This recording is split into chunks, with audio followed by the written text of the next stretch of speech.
Eli Lake is here. And one of the reasons to talk to Eli Lake is he knows the history of the region incredibly well. So well, in fact, that he has a two-part episode of his show, Breaking History, which you can get over at the Free Press, on the history of Iran, and particularly in the kind of tangled American relationship. And we want to kind of blow up a few of the presumptions about that and what's going on there now, which is very, very difficult to understand, right?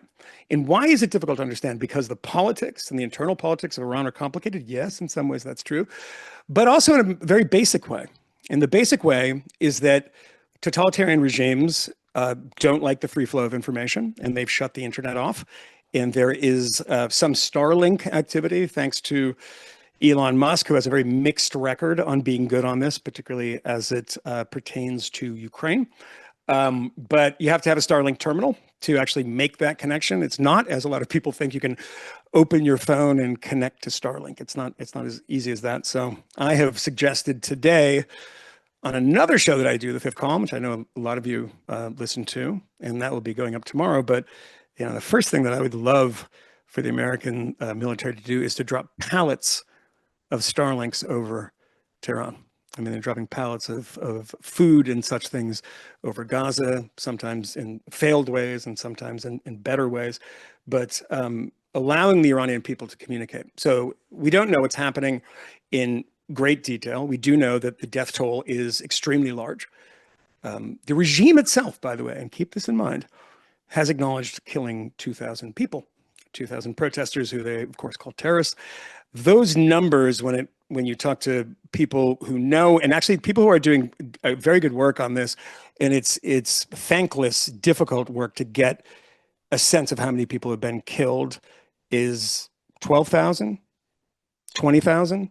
Either way, it's an astonishingly high number because we have the Basiji and the IRGC, the internal, we'll just call them internal security forces. It's not exactly what they are. I mean, the Basiji are militias that go around killing people and enforcing the Islamic Republic's laws, are out there killing with impunity, shooting with AK-47s at people who have nothing in their hands beyond their cell phones and flags, sometimes flags of the Iran that existed in 1978 before the 79 revolution. The Trump administration has made some pretty serious, and I think very serious threats after the massacres that have been happening in various Iranian cities across the country. So here to talk about that, my buddy, my pal, my friend, one of the smartest guys on a lot of these issues, Free Press's own, well, I don't want to say that. He's Free Press, he writes there, but I like to call Eli the host of Breaking History, one of my favorite podcasts. The strategy now seems to be doing things from the air or a pinpoint precision thing, right, like the operation to remove Maduro. I mean, it's a new capability. I interviewed the great legendary strategist Edward Luttbach for a series we have at the Free Press called Free Two Drinks With. And so I had Campari and soda with Edward Luttbach. And what he said was that he looks at this in the context of Operation Eagle's Claw and Desert One, which was the failed mission to rescue the hostages under Jimmy Carter in '79 and after the Iranian Revolution. And that was a debacle.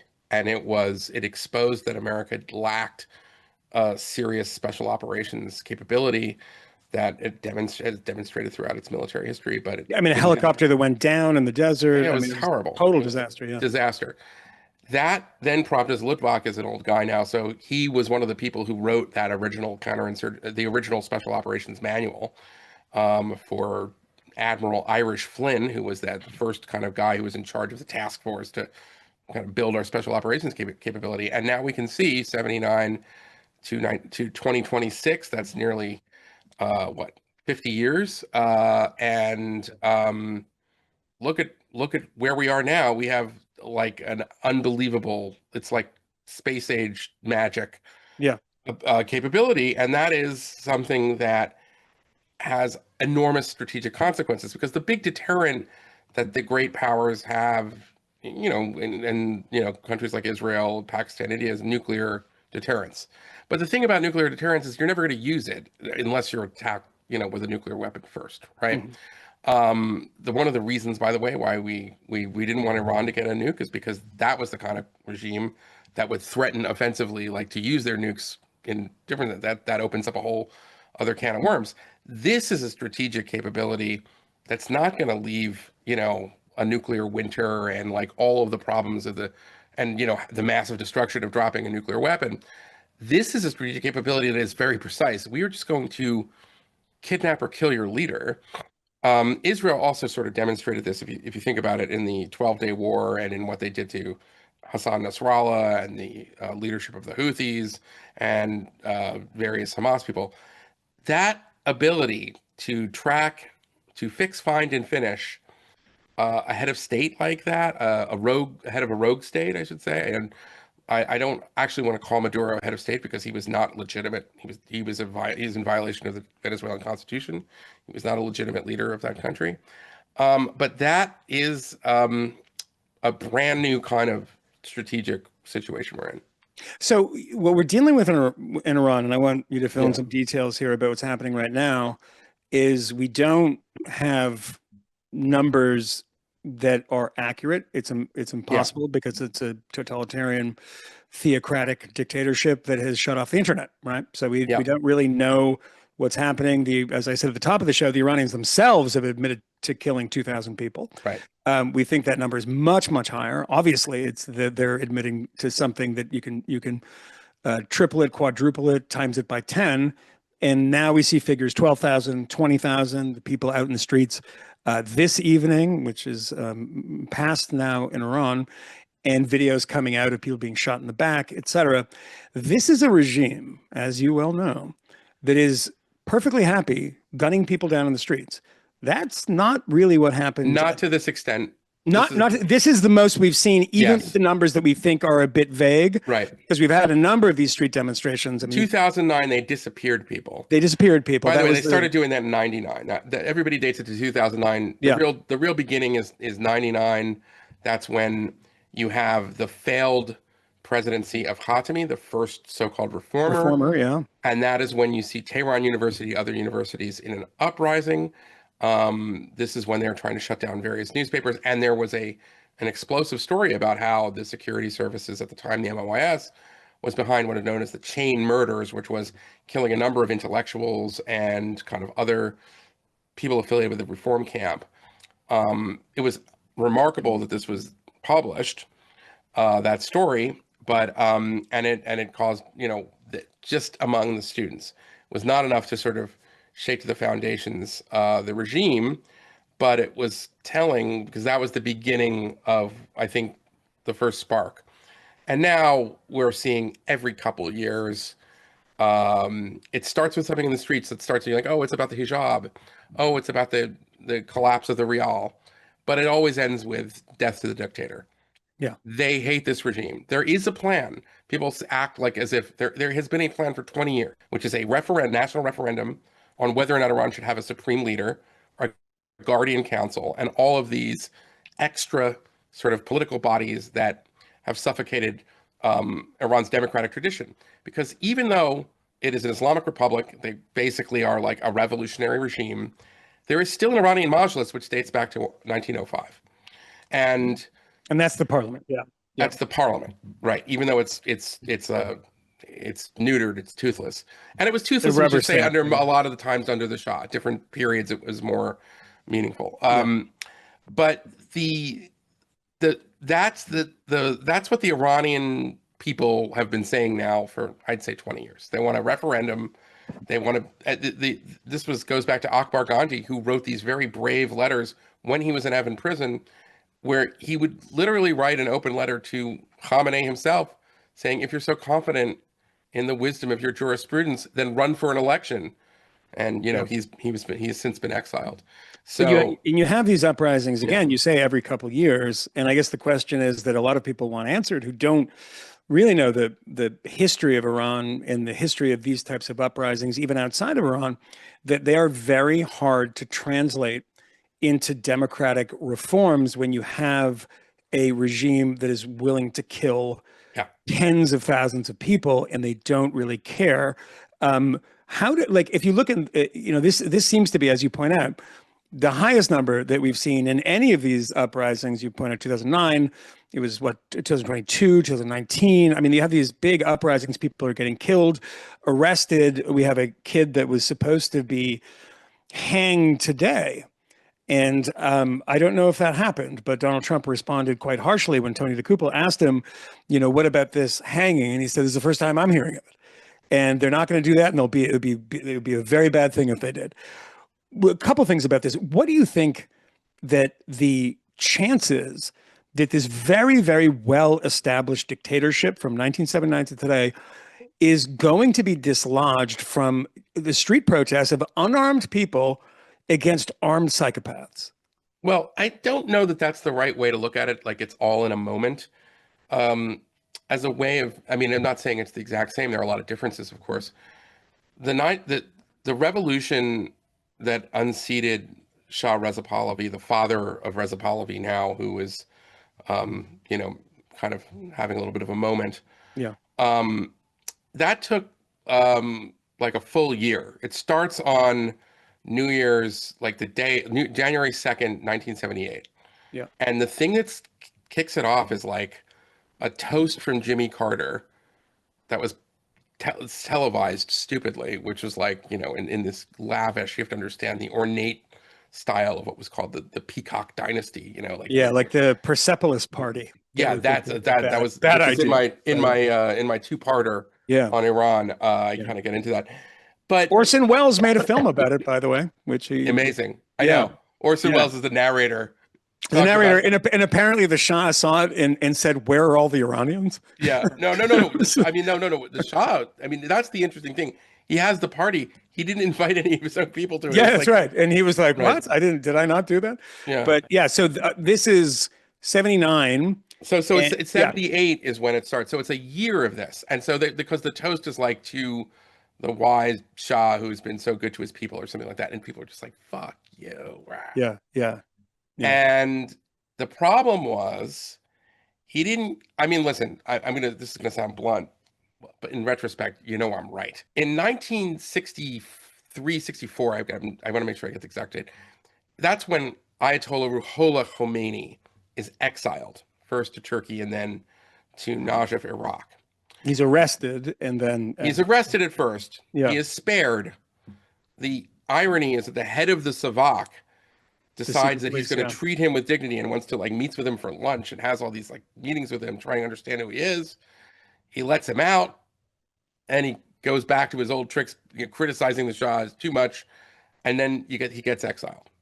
And that was a huge mistake. He should have killed him because Khomeini is an incredibly powerful speaker in Persian. And this is the beginning of cassette tape technology. So even in the early 60s, Khomeini's sermons spread throughout the whole country. And everybody would listen to them. And he was would be the equivalent of kind of like a Joe Rogan or maybe like a Rush Limbaugh, somebody who is like a populist. Yeah, Joe Rogan, the Ayatollah Khomeini of Austin. But he would spoke in he didn't speak in the kind of eloquent high Farsi of other more respected clerics in Qom. He kind of was very down to earth, very accessible, and he kind of was able to camouflage his reactionary agenda, which is that Khomeini's what was the thing that really got Khomeini into Iranian politics was did you know that the Boy Scouts and the Girl Scouts are having socials and they're mingling together? There's that. Yeah. He's a complete reactionary, but he managed to give it a kind of, because it's remember early 60s Frantz Fanon, an anti-imperialist third worldist kind of tone. So he gives a famous speech protesting a basing agreement with the United States, where he says an American dog has more rights than even our Shah. And he explains that because American servicemen can rape our women and they can drive drunk and they can kill us and they still are not going to be tried in our courts. That's an insult to our sovereignty.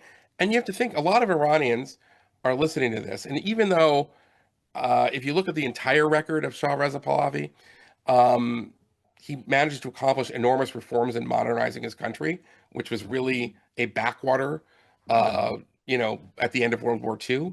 Um, there's nonetheless a huge disparity in wealth gap. And there's a lot of, so he's speaking, he's connecting to something there. Um, but all the while, like Khomeini's agenda is like, I want to bring things back to the 14th century. Yeah. That's what he wants to do. But he speaks in this way that makes it seem like I just want freedom and democracy, and like I want these people who have all this power and money and wealth to suffer because they're corrupt, and that's a classic message, and it had the advantage in large part of kind of being mainly true. So But just to interject something, yeah, I mean, to the Frantz Fanon kind of yeah. anti-imperialist way of thinking, when he ultimately does take power in 1979, you do have very prominent intellectuals saying that he is in fact an We're going to get to that. anti-imperialist, a progressive. For Yes, instance, Richard this Falk, is the beginning of the Foucault, Red Green etc. Alliance. Yeah, yeah, But exactly. the beginning of the Red Green Alliance, which is basically the socialists and the communists teaming up with the Islamists, starts in, it's 79 is their moment. That's Okay. That's the Tudeh party of the Communist Party Right. yeah. Right. By the way, Tudeh party scumbag terrorists. Yeah. Yeah. That's for the Patreon edition of this. We can get into that. So what ends up happening is he is in exile. He writes books. Najaf, by the way, is the most important city in Shia Islam. Yeah. He writes a book called Islamic Governance, which is, as I say in the podcast, that's his Mein Kampf.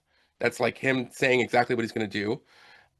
So no excuse for all of the intellectuals and politicians in America and Paris and London who were saying how great he was. And how this was, Richard Falk wrote the famous op-ed where it's crazy. Why would you say he's some reactionary? Yeah. Because he is. And he keeps putting out tapes. He's got more, tapes than the Grateful Dead. Yeah. He's still He's putting out the live mixtape. shows. Yeah, he's a mixtape He's like, Ayatollah. Yeah. he's like the Kid Capri of Shia Islam. And finally, in 78, he ends up going to Paris. Yes. And that is so this is like another one of these like comedies where so like Pahlavi at this time is not beefing with Saddam Hussein. Could you do me a favor and get him out of the Middle East? I can't deal with this fucking guy. And he sends him to Paris. That is, by the way, if you want to know, two big mistakes from Pahlavi. Didn't kill him in 64 and exiled him to Paris. Why is that a big deal? Not a lot of Western journalists trekking all the way to Najaf in 1978, right? Paris, you've got the entire world media lining up at a chateau in suburban Paris where you have this austere cleric surrounded by, young English-speaking people around him. He sits cross-legged, like on a Persian carpet, back to the wall, seems like a very modest guy, and gets interviewed by everybody. And there are rules for these interviews. So it's very, very stage managed. But in every single one, he's like, of course, we like democracy, but we also respect Islam, and we're trying to do this. And everybody is writing this gobbledygook. With the exception, by the way, of Oriana Fallaci. Let's get to Oriana Fallaci, because Oriana Fallaci is a legend. Yeah, a legend in this one. Yeah. An absolute, pour one out for Oriana Fallaci, one of the greats. Okay. Including Michel Foucault, who many of your watchers may know as the sort of father of postmodernism as we know it. In my opinion, the intellectual most responsible for the academy today, as we understand it. Michel Foucault gets an Italian newspaper to give him an assignment to cover the Iranian Revolution in 1978. And he decides to go to Iran, and he's not a journalist. He is a philosopher. Incidentally, I said this on the commentary podcast, but I'll say it here, a gay pederast philosopher, not a journalist. I mentioned that he's gay because the revolution he's cheering on is about to hang gays from cranes. So let's just put that out there, but okay. And Michel Foucault is like, this is amazing. And I don't want to get too deep into the weeds in Foucault, but Foucault he's going to get to today soon, Eli. Well, yeah. Yeah, We're getting it's there. what's happening. But Yeah. Foucault doesn't really like Western Enlightenment, and he thinks that like the sort of seminary students who are following Khomeini, who are basically Islamic fundamentalists, that they're wonderful, that they're like true. This is the real freedom we can't possibly understand. So he's glazing Khomeini and this revolution, and so are like lots of other people who want to know better. And so when it finally gets to the point where slowly but surely, like the military is in communication with Khomeini towards the end. Khomeini keeps putting out statements in the cassette tapes. Um, the leaders of the military are promised, "You'll be okay. Just don't fire on the crowd. Stay in your barracks." They do. Khomeini comes, revolution. One of the first things he does is he has Jacobin trials against all of the military leaders, including um, this guy Hassan Pakravan, who is the Savak director who spared his life. The secret police, yeah, the Savak. Who treated him humanely, who had lunch with him every week. He gets a bullet to the back of the head as well.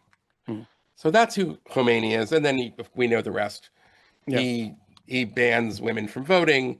He enforces the hijab. You can't own dogs. No alcohol. No fun.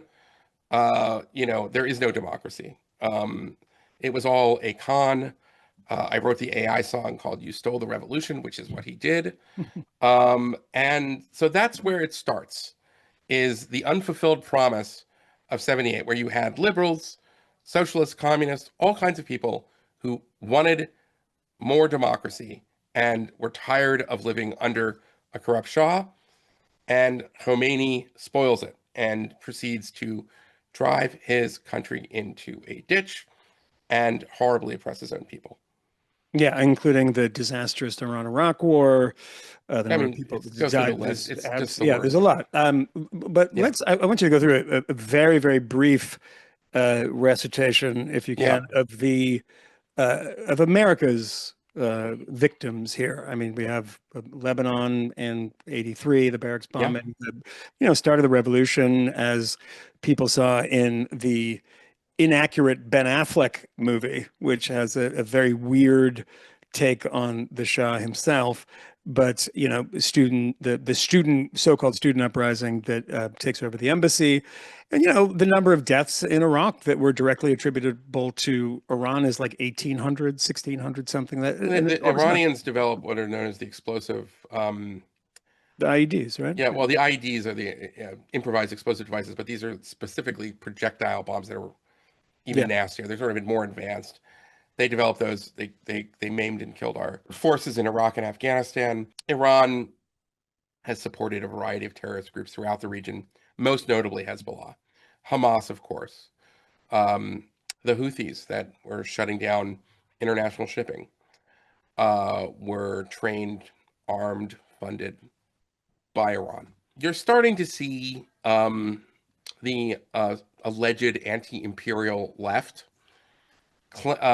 beginning to defend Iran, hands off Iran, much the way they were saying hands off Venezuela. Iran is an imperialist power. I want to make that very clear. Iran is under this regime is an imperialist regime. They wanted to create a network of vassal states and vassal militias throughout the region. That's what they were doing. So what happens to the government of Iran and what happens to the region? I mean, we have to understand what happens to the government. Yeah. If it falls, you have a lot of groups, usually various terrorist groups, you've named a bunch of them, that are entirely reliant on the dictatorship of Iran for both their weapons, their training, their financial support. Right. What does it do to the region if this horror dictatorship falls? Well, already we're seeing, I mean, like already Hezbollah is a shell of itself. Yeah. There is a process now where the Lebanese army, for the first time, I never thought I would see this, is trying to disarm Hezbollah. Now, Israel might have to come in occasionally, kind of kickstart the process again, but the Houthis are significantly knocked back and diminished. And Hamas is they're going to claim a victory because they allegedly survived, but they went through like three rungs of leadership and they control half of Gaza. And I think that they will be. I think they will lose their most important sort of patron, but they have other patrons now in Turkey and Qatar. So it doesn't necessarily mean the end for Hamas. I think Hezbollah is in a lot of trouble. I mean, Iran and Iranian proxies propped up Bashar al-Assad, but he's gone now.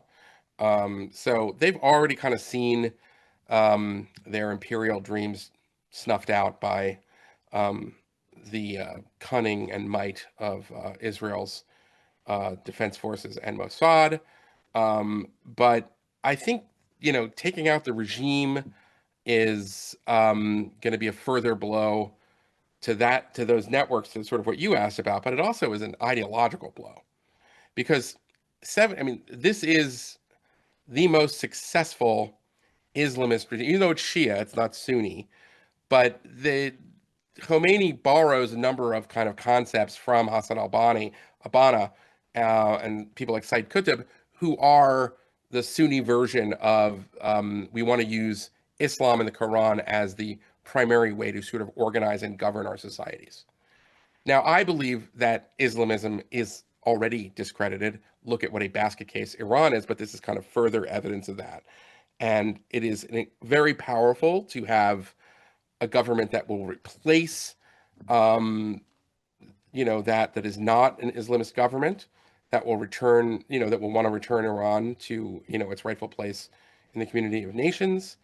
And in that respect, there is, I think, I think it's a part of an ideological, war that will be very good in discrediting what I would say political Islam is, a foul and pernicious ideology, which I would like to see relegated to the dustbin of history. No offense to Shadi Hamid or anyone else who wants to apologize for that, failed ideology, but I think it sucks, and I am glad to see it knocking on, I was going to say heaven's door, but I would say maybe knocking on hell's gate. Yeah. So there you go. But Donald Trump talks about Maria Corina Machado, the Nobel Prize winner, about how she is not the person to run a transition to democracy in Venezuela. And of course, we have Delcy Rodriguez, who is what the Savak is to be swinging from a lamppost. Yeah, the Sabine. Yeah. She's a powerful figure in destroying her own country. There hasn't been a lot of conversation from the administration about, it's obviously a different situation, about Iran and what happens if there is a dislodging of this repulsive regime. So we get a lot of these conversations online about Shah Pahlavi's son, who lives in, I think, Northern Virginia, right? Is he in Northern Virginia? Yeah. Who has been, rallying people to the streets. People have been. He has said now for 10 years at least, he would be a transitional figure. He wants Iran to be a democracy. He's very Americanized. He went to Williams College. Reza Pahlavi is, the question I have is, why aren't you, with a coterie of, army guys who've defected, on the border in, between Iran and Azerbaijan right now? Because I think that I don't know. Like, I understand why you want to be on American television and you want to persuade the president, but I think it would be better if he kind of was, began to. But he draws the comparisons. Yeah. To Ahmed Chalabi, the Iraqi exile who was in close contact with the Bush administration about coming back to Iraq. There's a lot. I mean, the diaspora of Iranians in, all over Europe. I mean, Sweden. I made a comment today that I'm an enormous hockey fan, and there is one of the best players on the New York Rangers is Mika Abinejad, who has an Iranian name, but he's a Swede because he plays hockey, but he's a member of that Iranian diaspora that left after the revolution. I mean, so there's Iranians all over the world that are clamoring to go back to their country and for freedom. So what do you guess and again, I'm getting way ahead of ourselves here, but we're playing a kind of intellectual parlor game here. what do you see how does that actually happen? Because as I said when I started, it's very difficult, and you can't find a lot of examples of this happening with a violent regime and an unarmed population who is protesting, and a military that hasn't flipped. If the military flips, we have a different situation here. But how do you see this happening and the chances of success, specifically if the United States military, from 30,000 feet, starts knocking things out, and just as a show of strength, it's not going to prevent them from killing protesters, but it shows that the United States means business on this matter. How do you imagine that this thing unfolds, and is it possible? Can we be hopeful that something, I mean, it can always be something, but what do you put the odds at? And how do you think people in this universe, and you know a lot of these people yourself, how are they wargaming the possibilities here? Well, there's a couple points to make. First is military can mean a lot of things. You can blow up Basij headquarters, IRGC headquarters, MOS. Sure, great. I think it would send an important message. It would probably give more momentum, and it would feel like, we're not alone, and, emphasize what Trump has already posted on Truth Social. Let's not leave out the Mossad here. In the 12-day war, Israel was able to knock out pretty much the entire command staff of the IRGC and the military quite brilliantly. I believe that the Mossad might have the capability to pull off some targeted assassinations. I'm sure the U.S. would have that capability as well.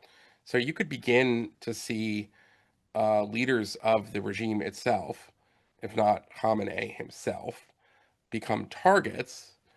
And that is something that could change the calculus for a number of people who maybe didn't get killed in the first round, once they understand that, their lives are truly at risk. I have said this, I might even write a column recommending this. A number of the children and families of regime elites are in Europe, Canada, and America.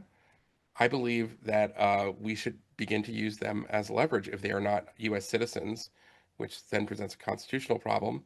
I hope many of them are not U.S. citizens, but if they're here on green cards, very easy for us to get a message to, say, Ali Larijani, whose daughter is, I believe, teaching at Emory University as a nurse or something. Hey, do you love your grandkids? Do you love your daughter?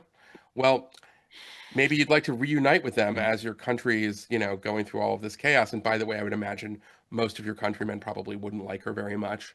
But, she will not be able to have this happy life here. And then that really does present a kind of pressure point. And we don't have great numbers. It's never going to be great numbers from inside a dictatorship, but no, but I'm saying inside a dictatorship. No, I know, but I'm just asking you a question here about what it I'm saying seems that to be. These dirtbags who run Iran are such hypocrites and assholes that they have given their families all of the Western freedoms and luxuries Of that course. are deprived. No, wait a second. What I'm trying to get at here is that if they've basically grown accustomed to a certain kind of life, they've made a new life in Canada or America. If you tell them, we're going to uproot your family, your child, unless you defect to the people or you quietly leave to Dubai or wherever, what I'm trying to get at here is that is a source of leverage to get people in the regime to defect and to disobey. I understand that, but to establish for people that when I said the numbers are difficult within the country, we have a pretty good idea of the percentage of people that are opposed to the regime. And I see numbers 70%, 80%, like something like that. But that seems to be kind of the consensus view that the regime is wildly unpopular, with the exception of people who get special privileges or might be extremely religious in that Khomeini sense. But because that negotiation is the difficult thing, right? I mean, you have the Truth and Reconciliation Committee in South Africa. That's post. That's post. But that transition, that's the thing, managing that. People fight to the death when they realize that if they lose is the death, right? If there is some way of getting people out of the country, of making deals, that is. So do you expect that Donald Trump has said that he's in communication with the Iranian regime. And I never know how much stock to put in these things when he's in a press Well, gaggle on the Witkoff was plane. talking to the foreign minister, Yeah. then he cut that off. I believe that was Monday or Tuesday, I forget when. But he announced that he was cutting it off, 25% tariff anybody doing business with Iran, Yeah. and I gather more coming. By the way, there's a lot of other cyber things you can do. Like I think it would be very powerful right now internally to hack the broadcasting system and broadcast a message from Pahlavi, or maybe not Pahlavi, just any Iranian saying, F you regime, side with the people, now's your chance. All that kind of things, that matters. And then if you can blind the command and control, what's interesting is that the country's offline, but there are separate systems for the regime elites. We keep seeing this loathsome shill stooge Morandi, who is a so-called professor of English literature at Tehran University, giving interviews all over the place. Well, how does he get on the internet, but nobody else in Iran can? So if you could affect them, blind them, that would be good. And then obviously there are Starlink ground stations. Try to get as many more of them inside of Iran I as you said that can. starting this By show. the way, I said dropping by the pallets way, of these things honestly, into, yeah, we should have done that 10 years ago, yeah. 5 years ago. I was writing columns about this 10 years ago. Why haven't we gotten more? Why hasn't this been a huge priority? It's incredibly frustrating, but that's what I'm talking about. Those are things that can even the odds. But I want to return back to 78. It was a 1 year process to get to the Islamic Republic. The revolution, we say it's 79, but it's really 78. It was a whole year. So I like to think that maybe this is the first salvo. I don't know how many they've killed. I think you're right. 2,000 is the low estimate. It could be as many as 20,000 at this point, and we should brace for more because these guys are killers, and they're awful. But when you have that many, when you have that many people that you have murdered, 40 days later, in Shia tradition, there's a funeral. This is one of the A things that public funeral. Yeah. Yeah. this is one of the things that doomed the Shah Reza Pahlavi in 78. So they know in some ways that they're playing with fire with that. I think it's really significant that the Chancellor of Germany has traditionally been in favor of more negotiations with the Islamic Republic. When you have Chancellor Merz saying, I think they're finished, wonderful. That's the message we want to send. And then who's left? I mean, there's an interesting side story here. The Iranians were supplying the drones to Russia for the war in Ukraine. Apparently, the Russians stole the design and now are trying to make them themselves. So even the Russians screwed over the Iranians. Of course they did. And then you have, the Chinese are the last superpower ally. They sell their oil, but the Chinese know they have leverage, so they're demanding, huge discounts on Iranian oil. So they're just getting screwed, and there's no way out of, the currency is worthless.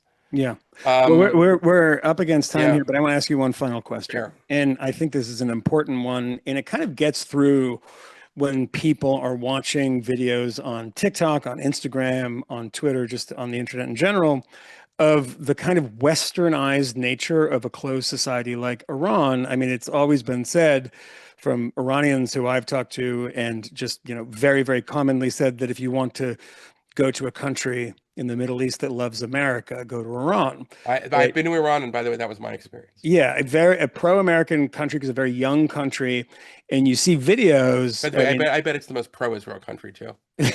Well, I don't know about that, but we'll see. No, I'm sure it is. Yeah, I bet it is. If you see these videos of kids on the street playing like White Stripe songs and like a bunch of hijabless women, bopping along and dancing along in these like Iranian female hip hop acts, like this is like a video that's been spreading around, and these are people that look. I mean, they're not Arabs. I mean, this is a different culture, and what do you make of that? I mean, having been to Iran, having been a student of Iranian history, I mean, this has happened in a very slow way, despite the fact when you have a terrible regime, and what does the terrible regime tell you everywhere you go? Death to America, the American devil, and you end up reacting to that in the opposite direction. If the teacher tells you not to do something, you're more likely to do it. I mean, how do you gauge the Iranian young population they have VPNs, they can get on the internet, they can see a lot of stuff, see a lot of movies. It's not just the constraints of Iranian state television, which if you ever watch, there's stuff they post stuff on YouTube, by the way, and you get the auto translations of the Farsi, and it's absolutely bananas.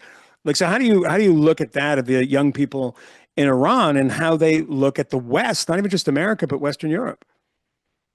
I mean, I think that if we can transition Iran, I think there's great potential for chaos, as there always is in post-revolutionary, and we should not underestimate that. We should try to our best to exactly engineer, soft landings and exits for a lot of these horrible criminals so that they leave the scene. But I think that there's a great potential over time to have, you know, a kind of a Persian rebirth, and I think it'll be great for not just U.S.-Iran relations, it'll be great for the Middle East. Mhm. Um, and Iran is different. It is a really one of the most important kind of like ancient cultures that we have. Um, it's a crime that they lost nearly 50 years because of these cynical, bloodthirsty fanatics. Yeah. So I would imagine that you would find, especially if Trump makes good on his promise, and that's a big if, I guess, because he was giving mixed signals a few hours ago saying, oh, the killings have stopped. Yeah. Um, so we'll see. Although that could work out too, Michael, because I just would point out if indeed, like, okay, they get the message, we're going to bomb the crap out of you and we're going to start going after, they have to really feel the fear of God right now. But like, if that happens, then you kind of have a weird situation where they can't do anything as more people kind of flood into the streets. And then you see maybe more general strikes, and they really do bring the country to a sort of standstill. Yeah, I mean, And that's how I read the killing has stopped, is that yeah, we're not going to take immediate military action. And then if the killing begins, it hasn't stopped. And it right. seemed that the videos that we're getting and the messages we're getting out around that it has stopped, but as a way of making it stop, telling the American people that it has stopped. And if it doesn't, you dare humiliate me, we're going to get Well, very serious. Yeah. the regime is already on one. Let's be real. Yeah. No, yeah, I forget, some very senior person today said something like, the next time we take a shot at you, Mr. President, we it won't was, miss. yeah, it was on state I mean, television. Yeah. yeah, Yeah. okay. Let me tell you something. They better hope that Trump doesn't see that. Yeah. As Yeah. if it was like Maduro dancing is what convinced Trump, according, like, you know what I mean, to Yeah. do this, to do the Yeah. snatch and grab. Yeah. That's curtains for you. I mean, Yeah. so like, I just would I think they're going to try to go down maybe in a blaze of glory, but again, even if it doesn't happen this week or next, I don't think there's any going. They can't come back from this. I always try to remember this. Even the regime elites, even the people who are living that nice, comfortable life in, the tawny neighborhoods of West Tehran, where they have sports cars and access to all the Western goods, even they are not immune to all of the mood around the country and the conditions. And everybody has a relative. They know somebody who's probably been brutalized in one of these kind of demonstrations, you know, and then you got to think about it like, the goons that they send from the Basij, how much money do they make? Their currency is worth nothing too. So there's like a very high super level mafia elite, like the underbosses. Okay, fine, they're doing really well, but lots of other people are also suffering because of the free fall of the economy and everything else like that. My hope is that somebody in the U.S. government and the Israeli government is figuring out ways to peel off the defectors and figuring out ways to kind of arrange for people to sort of begin to leave the sinking ship. Yeah. And if that's the case, oh my God, if Trump pulls that off, I'm sorry, but like I said this before, you take the good, you take the bad, you take them both. There you have the facts of Trump.